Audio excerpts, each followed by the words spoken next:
If you are in the market for a used Kia, this video might be the most important thing you watch before handing over your money. Because here is the truth that most dealerships and private sellers will never tell you. Not every Kia engine is created equal. Some of them are absolute workhorses that will run for 200,000 miles without a complaint. But others have a documented history of catastrophic failure, sudden seizure, and engine replacement bills that can cost more than the car itself. And the terrifying part is that these problem engines are hiding inside some of the most popular, most affordable, and most widely available used Kias on the market right now. So, before you fall in love with a price tag, you need to know what is under the hood. In this video, we are going to walk through the specific Kia engines that have earned a reputation for disaster, the ones that seized without warning, the ones that were the subject of massive lawsuits and federal investigations, and the ones that mechanics quietly shake their heads at when they see them roll into the shop. This is not about scaring you away from Kia entirely. It is about making sure that if you buy one, you buy the right one. Let us get into it. Engine 1. The Theta II, 2.4-liter GDI, the engine that started a national scandal. If there is one engine on this entire list that you need to burn into your memory, it is the Theta II 2.4-liter GDI. This engine is ground zero for what became one of the largest and most damaging automotive engine controversies in modern American history, and it spans both Kia and its corporate sibling Hyundai. The problem with the Theta II starts during the manufacturing process. At the factory, metal debris and metal shavings were left inside the engine's connecting rod bearings during production. Under normal operating conditions, oil is supposed to flow freely through tiny passages in those bearings to keep everything lubricated and cool. But when metal particles block those oil passages, the bearings run dry. And when bearings run dry, they fail fast. And when they fail, the connecting rods that link the pistons to the crankshaft can snap, punch through the engine block, and destroy the entire powertrain in a matter of seconds. But here is where it gets worse. This failure does not always announce itself. Some owners reported a knocking noise before the engine let go. Others got absolutely no warning at all. They were driving on the highway, going about their day, and then, without any drama, the engine simply died. Or in some cases, it caught fire. That last part is not hyperbole. The National Highway Traffic Safety Administration received reports of engine fires linked to this exact failure mode, and those fires were traced directly back to oil starvation caused by blocked passages. The affected vehicles include the Kia Optima from 2011 through 2015,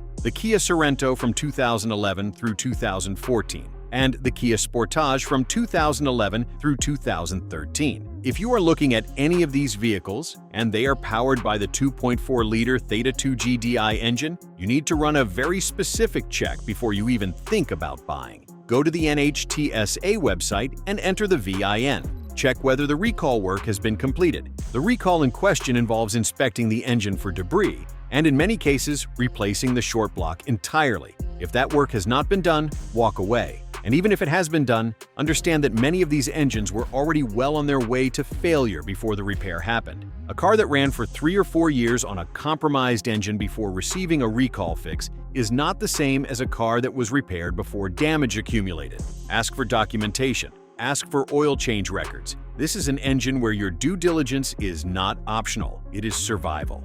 Engine 2. The Theta II 2.0-liter Turbo GDI, the performance version, with the same fatal flaw.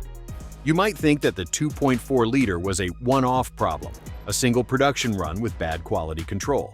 But the manufacturing defect that plagued the Theta II family extended to the turbocharged 2.0-liter variant as well. And this version is arguably more dangerous because it lives in vehicles that people push harder and drive more aggressively. The 2.0-liter Theta II Turbo GDI powers the Kia Optima SX and SXL trims from around 2013 through 2015, as well as the Kia Sportage SX Turbo from similar model years. The turbocharger adds significant heat and mechanical stress to the equation, which means that when the oil starvation problem occurs in this variant, it tends to manifest faster and more violently than it does in the naturally aspirated version. The same metal debris contamination issue is present here. The same oil passage blockage mechanism is the culprit, and the same catastrophic connecting rod failure is the end result. But because these engines are being pushed harder, higher revs, higher temperatures, more load on the bottom end, Owners have reported failures occurring at lower mileages than with the non-turbo version. There are documented cases of this engine seizing well before 100,000 miles, and in some instances, well before 75,000 miles. What makes the turbocharged version particularly tricky in the used market is that it is often found in higher trim vehicles that look extremely attractive from the outside. A loaded Optima SX with leather seats, a panoramic sunroof, and a navigation system can look like a fantastic deal at $15,000 or $16,000. And it might be. Or it might be a rolling liability. The only way to know is to dig into the service history, verify whether the recall inspection and any associated repairs were performed, and ideally have an independent mechanic do a compression test and an oil pressure check before you commit. Do not let the turbo badge fool you into thinking this is a performance-oriented engine in the way that phrase usually implies reliability. In this case, it is performance riding on top of a structural vulnerability. Know the difference. Engine 3. The new 2.0-liter MPI, the quiet problem that came later.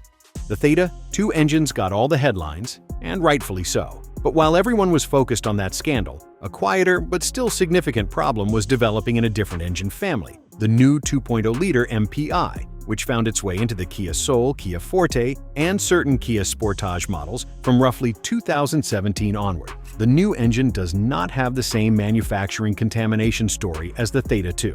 Its failure mode is different, and it is rooted in something more insidious, a design-related issue with the connecting rod bearings and insufficient oil supply under certain conditions. The practical result is eerily similar: low oil pressure at the bearings, premature bearing wear, and in severe cases, complete engine seizure. What makes the NU engine problem particularly frustrating for owners is the timing. Many of these failures happen between 60,000 and 100,000 miles, right around the point where a used car buyer would expect to have a good stretch of reliable driving ahead of them. You buy a clean 2-year-old Kia Soul, it looks great, it drives fine, and then somewhere between 65 and 90,000 miles, you start hearing a knock. By the time most owners take that knock seriously, the damage is done. Kia eventually expanded its engine recall and warranty coverage to include some NU engine vehicles, but the coverage is not universal, and the criteria for qualification can be narrow. If you are shopping for a used Kia Soul or Forte from the 2017 through 2019 range, pay very close attention to oil consumption.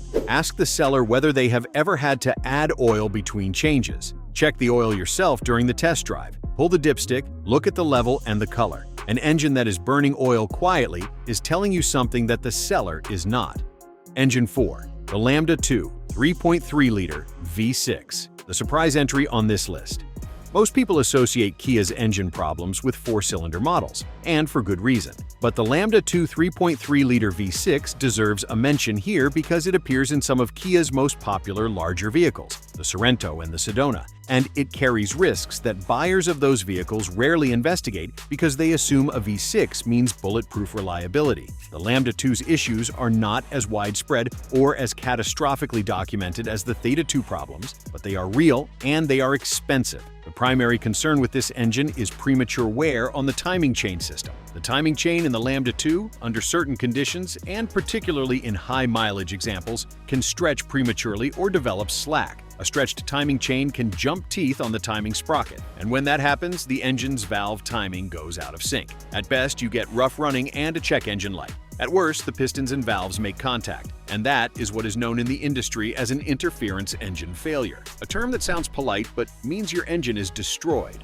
The other issue specific to higher mileage Lambda 2 engines involves oil consumption and carbon buildup. The direct injection system on some variants of this engine has a tendency to accumulate carbon deposits on the intake valves over time, which affects combustion efficiency and can lead to misfires. This is a known and manageable problem in many modern GDI engines, but in a high-mileage used vehicle where the previous owner skipped fuel induction cleanings, you may be inheriting significant buildup that will cost several $100s to address. Before buying any used Sorento or Sedona with the 3.3 V6, get a timing chain inspection, check for any history of timing-related codes, and listen carefully during a cold start for any rattling that disappears after the first 30 seconds of running. That rattle is the timing chain, and if it is talking to you on a cold start, it is telling you money is about to leave your wallet.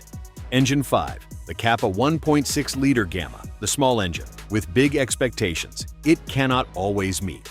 The 1.6-liter Gamma 4-cylinder is one of the most common engines you will encounter when shopping for a used Kia. It powers the Forte, the Soul, and the Rio across multiple generations. And because these are economical, entry-level vehicles, they tend to be bought by people who need a car to just work without drama or expensive maintenance. That makes the Gamma's issues particularly cruel. The core problem with higher mileage Gamma engines, specifically those in the 100,000 miles and above territory, is oil consumption that accelerates over time and often goes unchecked because the drivers of these vehicles are not necessarily the type to pop the hood regularly. When an engine consumes oil faster than the owner adds it, the oil level drops below the safe operating threshold and the engine begins to run in a state of marginal lubrication. Over thousands of miles, this wears the bearings, the piston rings, and the cylinder walls in ways that do not show up on a quick visual inspection or even a basic test drive. The second issue is thermal management. Some versions of the Gamma engine, particularly earlier examples, have shown susceptibility to overheating under heavy load or in hot climates. A single overheating event in a small 4-cylinder can warp the cylinder head, damage the head gasket, and turn what looks like a cheap and cheerful used car into a repair nightmare. When evaluating a used Kia with the 1.6 Gamma, a compression test is not optional. It is essential. Low compression in one or more cylinders is a dead giveaway that the engine has been run low on oil at some point in its life. Also, ask about coolant service history. An engine that has had its coolant changed on schedule is far less likely to have developed the corrosion and deposits that contribute to overheating problems down the road. The bottom line. Here is what all of this comes down to. Kia makes some genuinely excellent vehicles, and several of their engines, the 2.5-liter SmartStream, the 1.6-liter turbocharged TGDI in newer applications, and the 3.5-liter naturally aspirated V6, have strong reliability records. The brand is not the problem. Specific engines in specific years with specific histories are the problem. The Theta II, 2.4, and 2.0 turbo are the ones that should make you most cautious, because their failures can be sudden, expensive, and occasionally dangerous. The new 2.0 and the Gamma 1.6 are slower burning problems that reward careful inspection. And the Lambda 2 3.3 is a reminder that even larger, more expensive engines are not automatically immune to failure when the maintenance history is unknown. Your best weapons when shopping for a used Kia are a VIN check on the NHTSA recall database, a verified service history, a cold start inspection, a compression test from an independent mechanic, and the willingness to walk away from a deal that does not pass every single one of those checkpoints. The car that looks like a bargain without those boxes checked is often the most expensive car you will ever buy. Do your homework before you sign anything, and the right used Kia can genuinely be one of the smartest purchases you make.